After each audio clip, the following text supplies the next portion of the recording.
The Mech Touch. Chapter 97 worn down. The second duel commenced. Cadet Lovejoy became accustomed to the anomalous sensations, and brushed them off as inconsequential ghosts. Instead, he focused his attention on the state of his mech. His mouth curled out. I like my designer more and more. My armor is back to its shiny state. His sword dancer gripped its sword in anticipation of the next fight. Lovejoy hoped his opposition had more bite this time.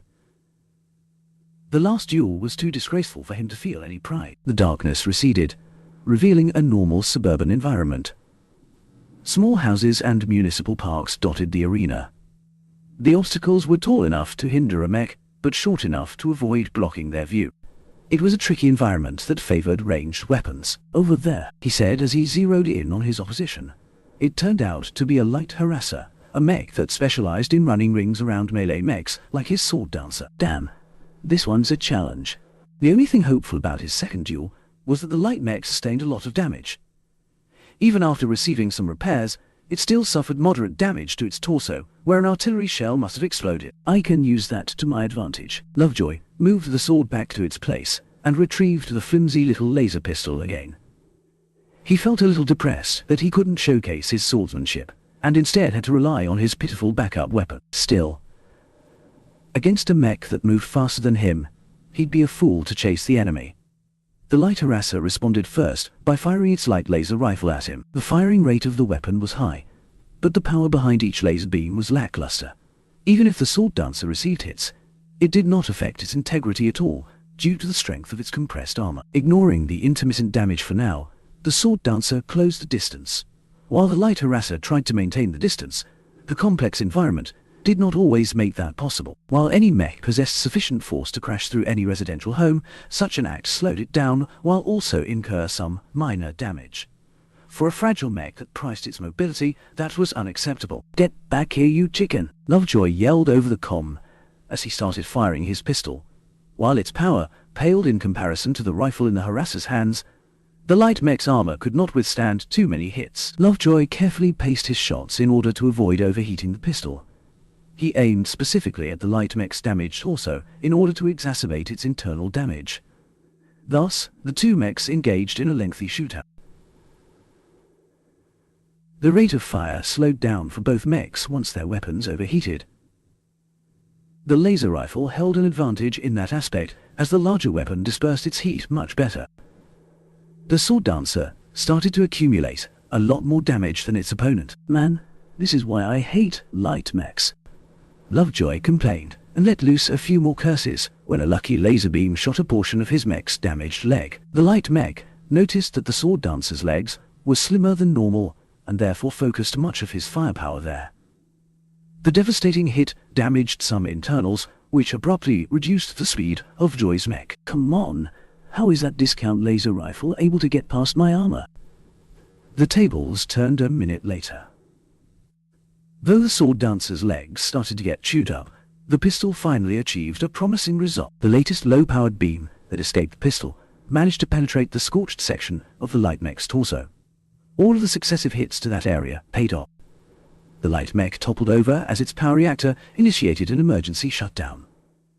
The enemy pilot quickly signaled his surrender before Lovejoy could unleash a few more shots. In truth, if both mechs were in their peak condition, the sword dancer would have lost. The slower medium mech had no way of catching up to a light mech piloted by someone competent. While its laser rifle might be a light variant, it still functioned as a primary weapon. The backup laser pistol wielded by the sword dancer could not compare. Truly fate smiles on me again. Lovejoy smirked as he realized this disparity. He won a match that he should have lost. Bad luck for you. Try to keep your mech in better shape next time. Still, with the sword dancer's half-mangled leg, he risked suffering the same situation in his next duel. He hoped his designer could fix up the leg with the remaining time available. His shootout against the light mech expended a lot of time. In fact, Vez already started to feel depressed. While lasers might not be the most optimal weapon to chew through armor, once it got past the layer of protection, they were capable of dealing immense damage. The abrupt transfer of energy wrecked or melted a lot of vulnerable little components near the area struck by the beam. Some cables and tiny components vaporized entirely, while more distant parts only suffered from the symptoms of extreme overheating. In a practical perspective, These half-molten parts might as well not be functional anymore. For a proper repair job, Vess needed to clean up all of the damage, no matter how lightly they got off. I only have 1.5 hours left. That's not enough to repair the entire leg. Technicians hated these kinds of repair jobs, while Vess was lucky that the internal frame didn't sustain any substantial damage. Sorting out all of the tiny components and replacing them took a lot of tedium. He also had to set aside the other damage the mech sustained. I bet this Quickforge bucket can automate the repairs, Vess boldly guessed. The amount of automation packed in the machine could fill an entire library of books. He refused to believe the machine had to be operated manually to this degree. They likely turned off the easy mode, so mech designers like me have to work for our results. With no other alternative, Vess helplessly started to repair the leg. He tried to save as much time as possible by ripping out entire chunks of machinery. He cared little whether the things he removed were functional or not. As far as he was concerned, the proximity to excessive heat had compromised them all. Testing out each component's integrity took too much time. Now I have to fabricate and put back the replacements. Most of the internal portions consisted of simple parts like cables, bolts, and other miscellaneous things. They were simple parts that required very little thought in their production. The real challenge started when he had to put the parts back into the hollowed-out leg. Vess had the mistaken impression that he was playing a puzzle in the highest difficulty.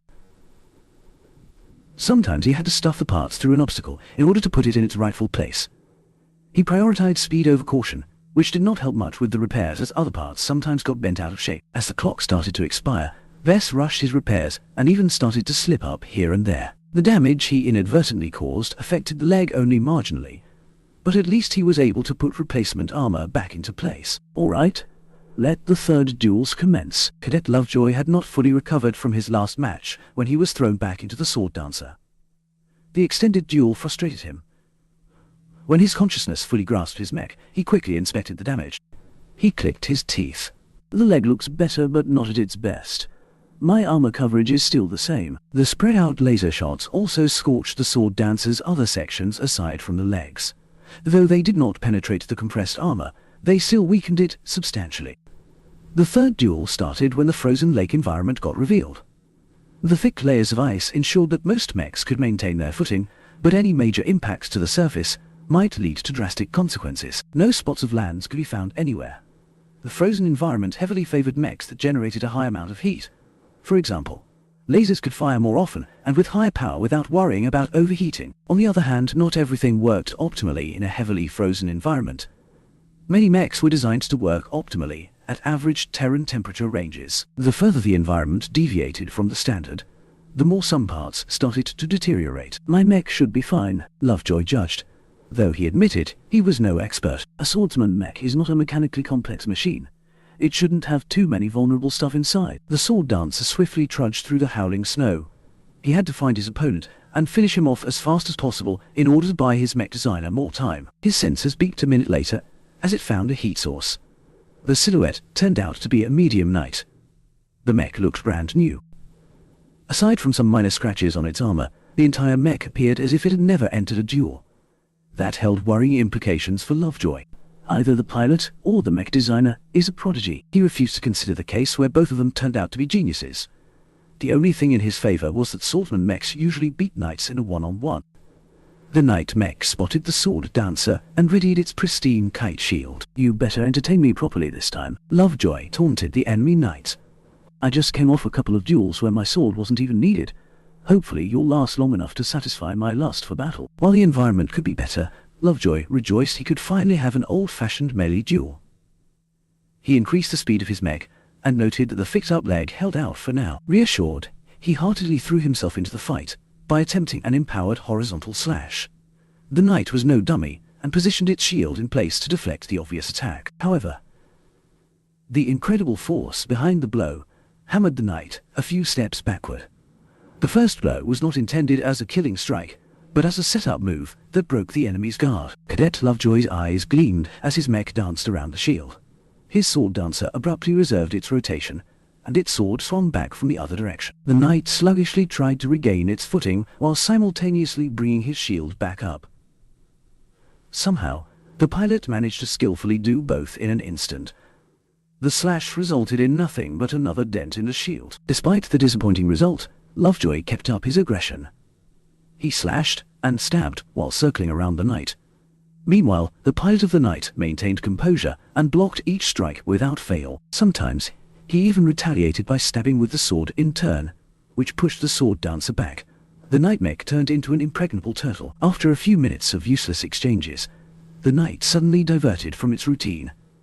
After fending off another sword strike, it slammed the tip of its kite shield onto the ice beneath their feet. The constant maneuvers had weakened the ice layers to the point of forming cracks. The downward shield strike completely cracked open the damaged ice, causing both mechs to lose their stability. The knight deftly escaped the unstable area due to initiating the move. The sword dancer was caught off guard and almost responded too late. Only its excellent agility and reaction speed allowed Lovejoy to catch up and jump to a safer spot. A hole the size of 10 mechs appeared between the two mechs. Lovejoy smacked himself in the face for almost getting done in by this move. If his mech fell into the ice, he'd not only lose, he might as well total the entire mech. Not all mechs fared well in water unless they were specifically designed for that purpose. Lovejoy took his opponent more seriously. Though he did not recognize his opponent, he acknowledged his skill. This fellow is top 30 material. We're almost evenly matched. The frozen lake environment annoyed him. He did not relish sinking down in the icy abyss. After circling around the newly formed hole, he resumed his assault against the knight, though this time he upped his guard against any further surprises. After the next few exchanges, the enemy pilot proved its mettle. Having adjusted to Lovejoy's tempo, the knight started to handle the incoming attacks better while delivering more poisonous retaliations. The knight suddenly sidestepped instead of blocking the latest attack. The sword dancer had overextended, leaving it open to the follow-up shield bash. The solid chunk of metal thunked against the sword dancer's head. It instantly crushed half its face, most notably destroying its optics. Just as Lovejoy frantically switched his view to the backup optics, the knight slashed its sword. As the sword dancer had reflexively jumped back, the sword failed to strike the torso. Instead, it managed to cut off an arm. Lovejoy screamed in frustration. He had not expected this sitting duck of a knight to be a porcupine. At least his mech hadn't lost its sword arm. "I can't keep this up. I have to change the game." The enemy pilot's skill restrained his swordplay. It was as if he specialized in crushing the dreams of other swordsmen. After a few seconds of thought, he grinned. "Since you like to play with ice, let me give you a nice surprise." The sword dancer retreated a bit in order to open up some space. The knight stood in place, shield ready to receive the next attack. Lovejoy let out a war cry as his mech thundered forward. Just as his mech reached the knight, Lovejoy dragged his mech to the side and made a couple of complex maneuvers. His mech half slid over the ice while directed his sword against the ice. The sword hammered the ice several times, creating cracks near the knight. The sword dancer took advantage of its superior mobility to circle around the knight while repeatedly impacting the ice underneath. While a sword was not the best tool to damage the ice, the sword dancer's arms was capable of transferring a lot of force which aided the mech in its task. After completing a couple of rotations, the ice started to deteriorate on its own. The pilot of the knight panicked and quickly stomped out of the danger zone. "Not today," Lovejoy yelled, as his mech circled around again and confronted the knight head-on with a shoulder bash. While the impact failed to damage the enemy mech, it succeeded in interrupting its escape. The transfer of force also sped along the collapse. A second later, the knight disappeared. It fell down into the lake and sank down in the depths. "I hate ice," Lovejoy said as he looked on from a few steps ahead. His mech escaped the waters at the last second by bouncing back from the enemy mech's shield. It was a close call and a risky one, but he succeeded in winning without dragging out the fight. 3 down, 1 to go.